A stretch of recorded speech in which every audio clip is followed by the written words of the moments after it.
Roll call 219 here, and we have an unboxing. Unfortunately, this thing didn't come in a box. This is the LC9. A lot of people have been picking up EC9s here lately. There's tons of them out there, or the LC9S. This is the first version. This is just the LC9. This is the older one. I found this at my local shop.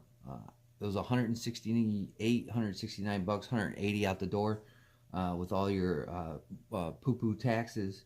But I thought it was a good bargain. I saw it in the case. I looked at it, and it came home with me. So this is a sub $200 gun. The reason why it was so cheap because it is used. This is a used gun. I don't know who had it before me, but I figured let's take a shot on it. Sometimes when you buy a used gun, it doesn't work out well. I put 30 rounds through this gun, and it worked well. So that's a plus. So we'll get into some of the negatives that I don't like about this gun. And one of them is the magazine disconnect. As you can see there, it's stout. The trigger barely moves. So that's a no-go. And for you new people that are on the channel and you're new to firearms, magazine disconnects, I don't care how much people say a safety is a safety and you should have one. That's probably one of the worst ones you can have, because in a struggle, if you're being attacked and for some reason the magazine becomes ejected out of the firearm, your firearm is rendered inoperable. It won't shoot. I'm not a big fan of magazine disconnects, magazine safeties. I think they're a horrible idea. I understand why some people put them on there because California and all these other states, but me, I'm not a big fan of them. The next thing is the external safety. Some people just don't like safeties at all. Me, I can get around them. What I've noticed though with Ruger firearms, and when they stick a safety on there, is they're hard to operate. Putting it on, I almost have to break my grip to a certain point and use my knuckle here to swipe that back on. See how I gotta push it up there with my knuckle? Swiping it off though is easy. Putting it back on is a little bit of a challenge. I think if you're gonna do an external safety, it's gotta be quick and you know, really fast. This one's hard to, you gotta really bump it up there and force it to go into the safe position. Swiping it off, it's no problem. So that's another little bit of a drawback. The next thing is the stupid loaded chamber indicator. I think it takes away from the gun, because it's, first of all, it's at least it could be black, with maybe some different kind of lettering, but it's a big shiny thing that says loaded chamber indicator. If you're anyone that's educated with firearms, you should always drop your magazine, pull the slide back, and then knock out your round if it's loaded. So that's another thing that I just don't care for. I think it takes away from the look of the gun. The last thing that I'm starting to despise at this point with some guns, even the newer ones, is a pin takedown. Now you can see that pin in there. You have to push this little lever down, and these guns this specific gun comes with a tool, and it's got it looks like a key, but it has a punch style pin on it, and you have to go from this side of the gun, as you can see where that little piece of metal bar is, and you got to punch that out of there after you've lined it up with this little gap right there. See that little gap? You got to line that up and then push this down and then punch. I think we're living in an age and a day now that we can all just let all the guns have the little tab hold down, make sure your gun's unloaded, and the slide slips off. And the reason why I say that is because this is a Ruger LCP2, and guess what? To take the slide off of this gun, you need a pin. So your gun has to be unloaded, and then you got to line this thing up, and then risk marring your gun and pull this pin out, and then you got to go up and over to put the pin back in. I think we're beyond that, folks. All you manufacturers out there, no more pin takedowns. I've noticed the Ruger Security 9, it looks like that has a pin takedown as well. I'm not a big fan of pin takedowns. If you lose that pin, you're either going to have to wait for shipping or wait for Ruger, or hopefully, you know, somebody in your friend circle has an extra one of these, or you're going to have to order one off the internet, and then your gun's inoperable and you got to wait, and then you're going to have to carry something else. It's just that simple. So that's why I don't like pins. It's just, it sucks. Now with the sights are decent. 3-dot sight system, decent sights. They're workable. They're manageable. With those EC9s people have been picking up, those sights are milled into the slide. So just like the LCP2, these are milled into the slide. So what you get is what you get. There's no adjusting them. This one though, you can adjust the sights on there. So you can drift them to where they need to go, or you can probably knock it out and get a fiber optic to put in the front. So I think that's a plus for this gun. Another plus for this gun is it's chambered in 9mm. So that's another plus. And then the last thing that I'll talk about before we get into the ammunition part is it's concealable. This thing I can put in my pocket. I could possibly wear it on my hip. There's a lot of ranges range of options you can put this gun in for carry. So I like that. That's a plus.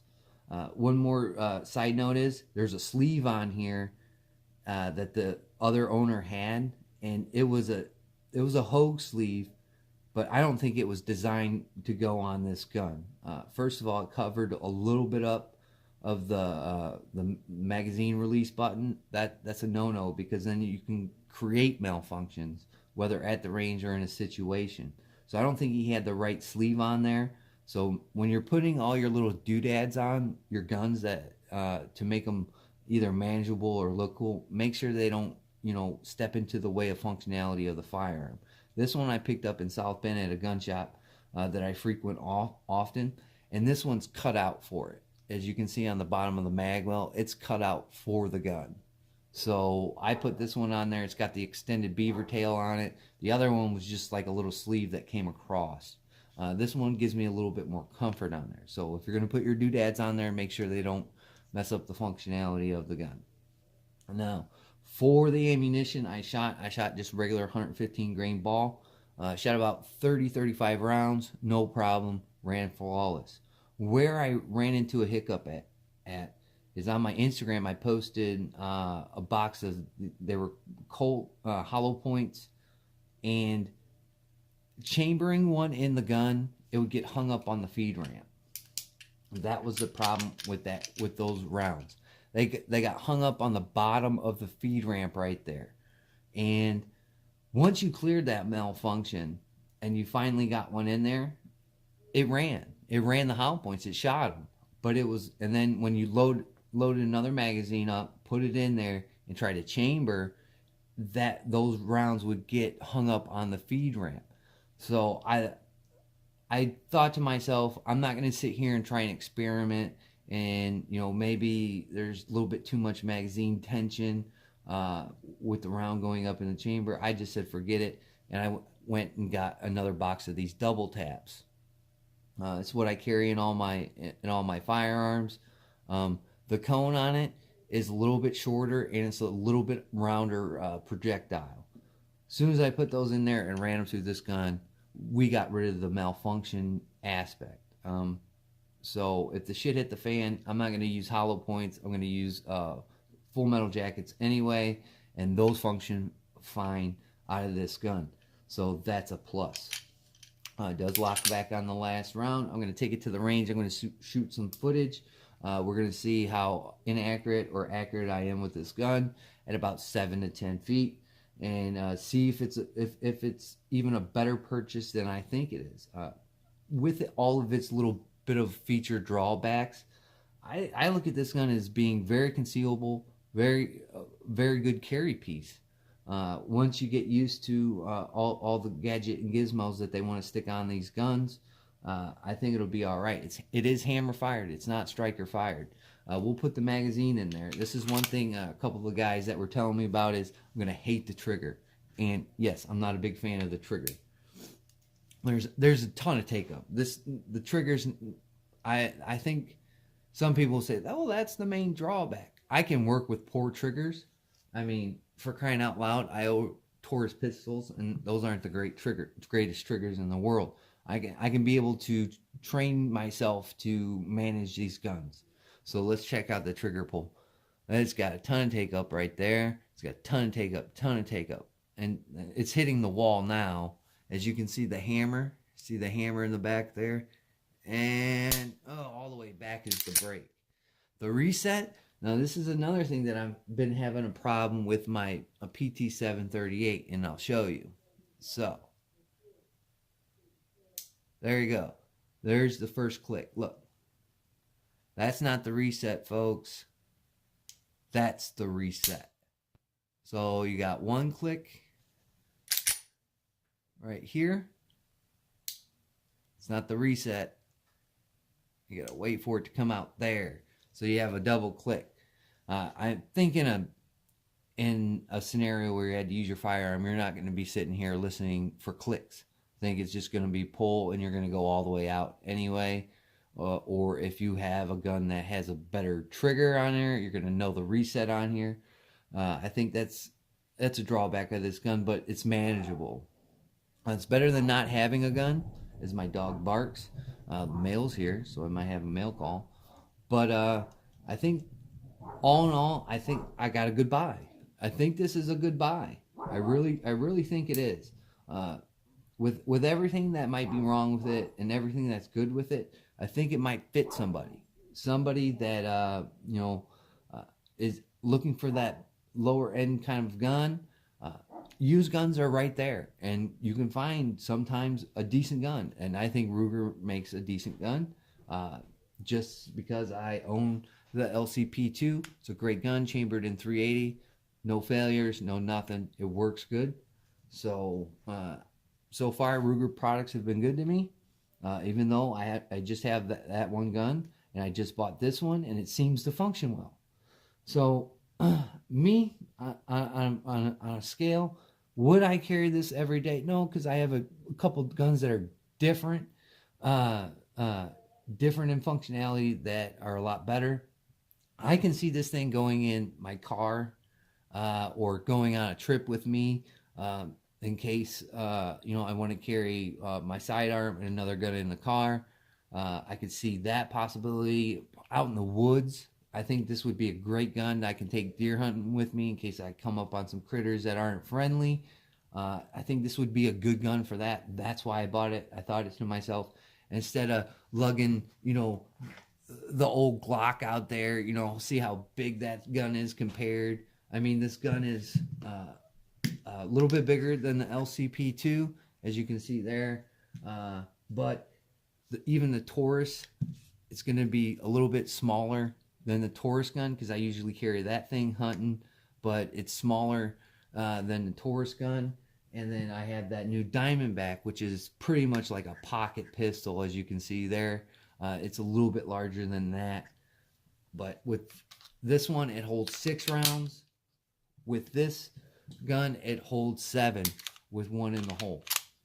So I see this as my new deer hunting gun, another little combo with my 308 and this thing. I think it's a good deal. So there's a ton of different ranges you can put, categories that you can put guns into, and I see this one working out well. It's used, it's already bumped up, so if I'm out in the field, I'm not going to worry about getting your precious little firearms, your little Glock firearms, or your CZs or anything busted up. So I think it's a good option, and that's what I'm going to use it for. I'm going to use it for hunting when I'm out there in the deer stand or in the blind, and a critter comes up that's not too friendly. I think this will do the job too. So that's my unboxing of the LC9. This will be the last gun you see on the channel, unfortunately. This one right here, this LC9. until I get back from Tulsa, Oklahoma. That is coming up. That is right around the corner. It's the first week in April. I believe the gun show is the 7th and 8th, that Saturday and Sunday. And then I have Friday and Monday for drive times because I am driving down there. I'm not flying. We just cannot find tickets that are affordable to fly down there. It would cost us about $800. So that's a no-go. So we're going to drive down there, and hopefully I'll pick something else up from the Wanamaker Gun Show, hopefully, and bring it back here, and we'll start out doing some more guns reviews and and look at unboxings when I get down there. But for right now, until Tulsa is over with, this is going to be the last one you see. Maybe if you guys want to see another gun revisited, I can revisit that gun, but I'm saving up for the trip to Tulsa. It's going to be a lot more. We're not paying for gas now. The last time that we went down there, now we are. So that's going to come into the budget, and just driving around down there to certain places. There's 3 or 4 places that I want to stop, including the J.M. Davis Museum, and it's a little bit further away from the gun show. So we're going to have to put all those things into perspective.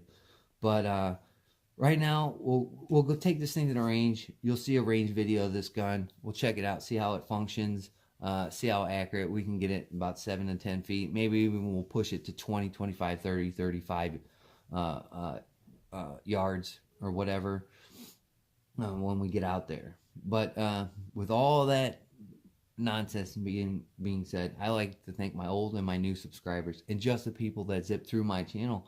I greatly appreciate it. Like, comment, subscribe, share your favorite gun content on all the platforms, no matter what they are. Keep that stuff alive.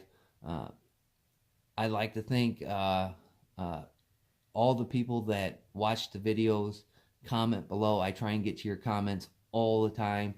Sometimes it'll take me an hour or two, but I try and respond to all your guys' comments, even the negative ones, and I don't erase them. So I do have a show on Wednesday nights, 9:30, 10-ish, called Rants and Raves, every Wednesday night, right before the Daily Gun Show. If you don't know what the Daily Gun Show is, stop watching this video, go over there and check it out. It's a great show. It's on midnight my time, Central Standard Time, which is the real time. So go check out that show after this video. But come check me out on Wednesday nights, Rants and Raves, Roll Call Night Strike, where we kind of, challenge the gun community and challenge the people that aren't gun people to come in and understand why we do the things we do for the Second Amendment and why we love it so much. So tune in for that every Wednesday night, 9:30, 10-ish, barring anything catastrophic happens, whether it be in the world or here at home. So again, I'd like to thank you all, and like always, I'll catch you on the next one.